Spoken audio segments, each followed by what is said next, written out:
ไม่ให้กินจุ่มเพียกันจ้าทุกคนจุ่มเพียกัน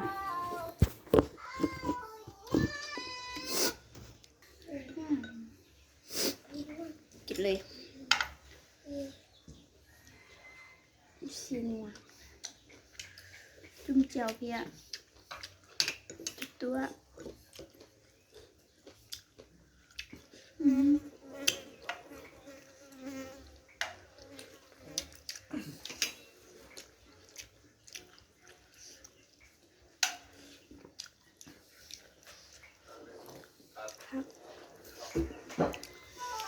แค่รู้จะนัดเพื่อนมันแหละ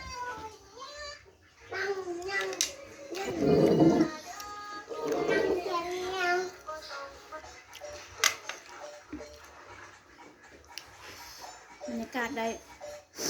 ฮ้อนที่ว่ากันเด้อชายยืนกิน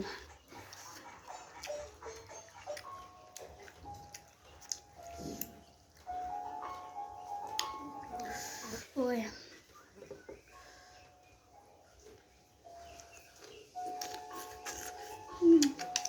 ขมนัวฮ้อนคักโชจูกินคนเดียวตังคนเดียว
ยืนกินเลยครับนั่งกินบุครับ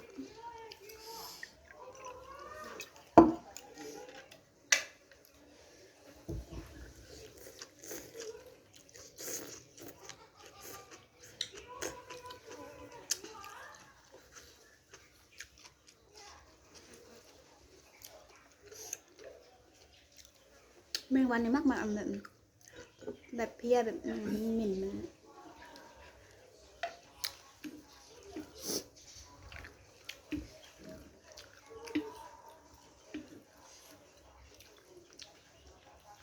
เราจะพักเปิดดูเปิดดู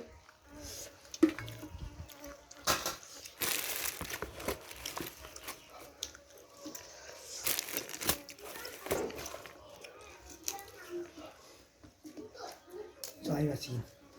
ชิ้นอ่ะหน่อยนึงก็ได้ ยัง ชิ้นยังเหรอ ยัง ยังก็มาบาด ติด เลย ตับเป็นเดิมเนาะ หนูตับบุมักกินตับโอ้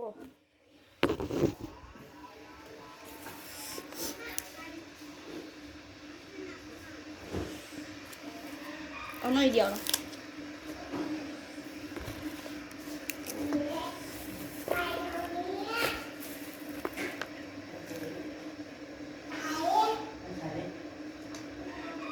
แซ่บทุกคน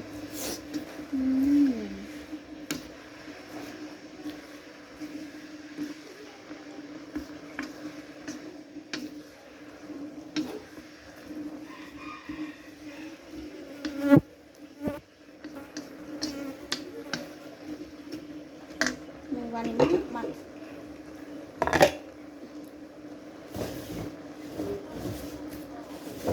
เลิกกินน้ำกัดคุณ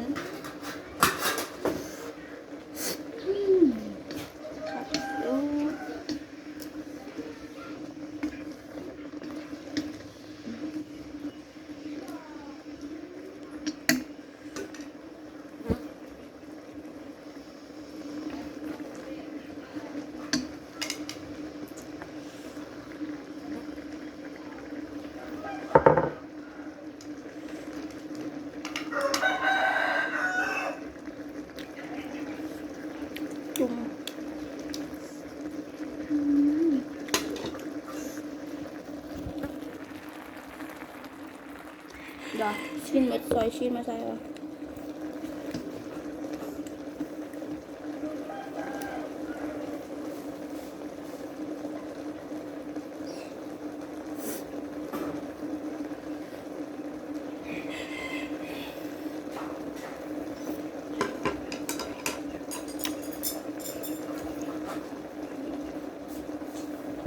ขึ้นไหม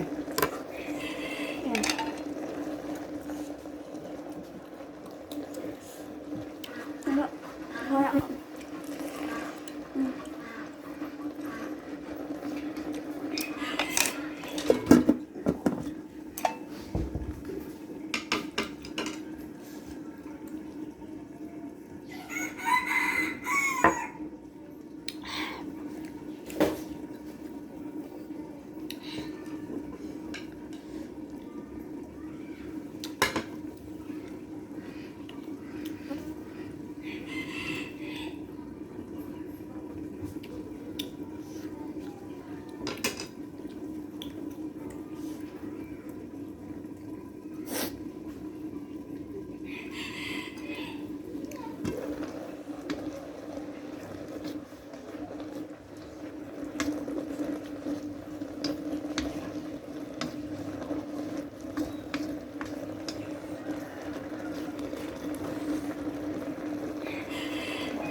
คือแบบว่า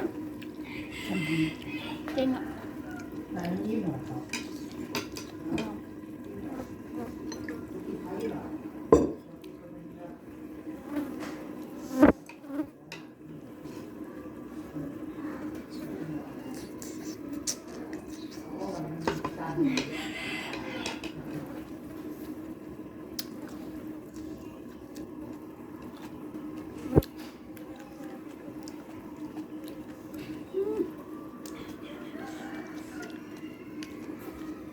1 วันหมักขนาดอันซี่เนี่ย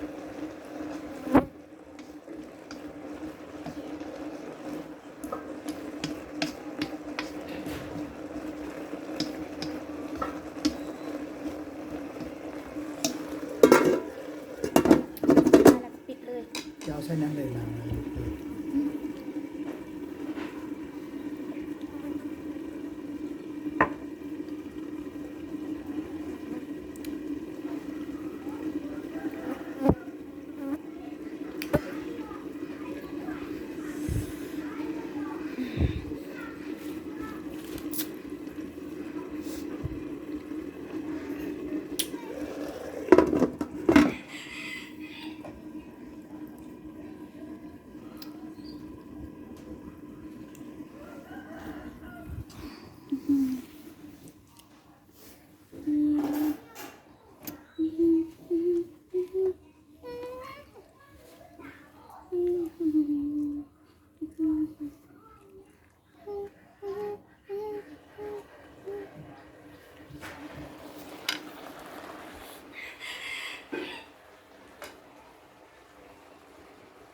หนักใคร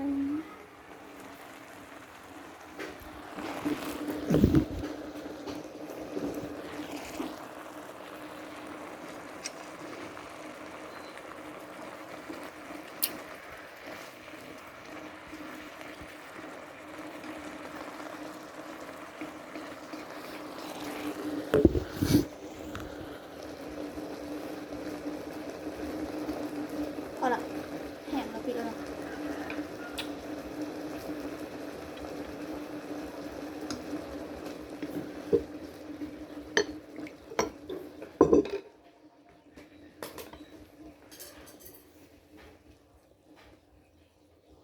เดี๋ยวตกนะ แซ่บอยู่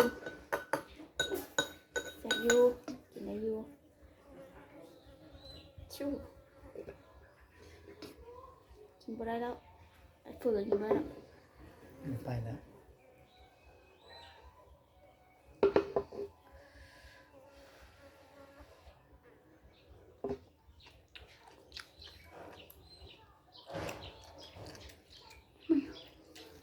ขึ้นโง่เนื้อดำเนาะ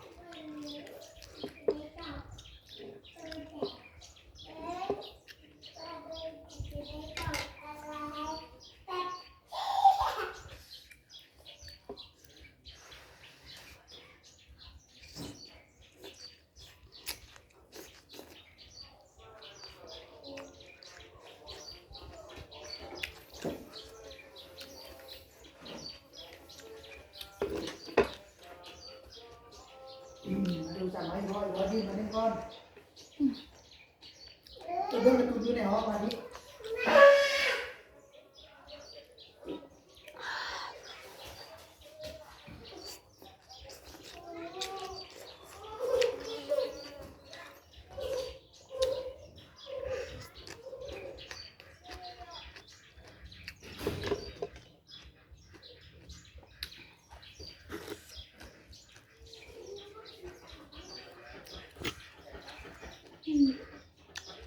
วันนี้คือจุ่มเพียกับโซจู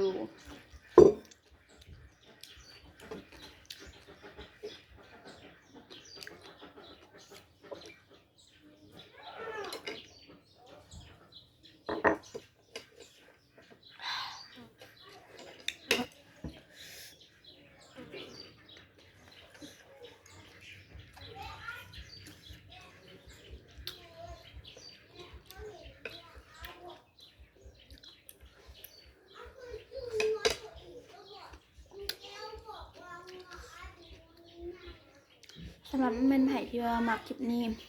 ฝากกดไลค์กดแชร์กดติดตามไปเลยทุกคนเพื่อเป็นกำลังใจให้คลิปต่อไปใจบ๊ายบาย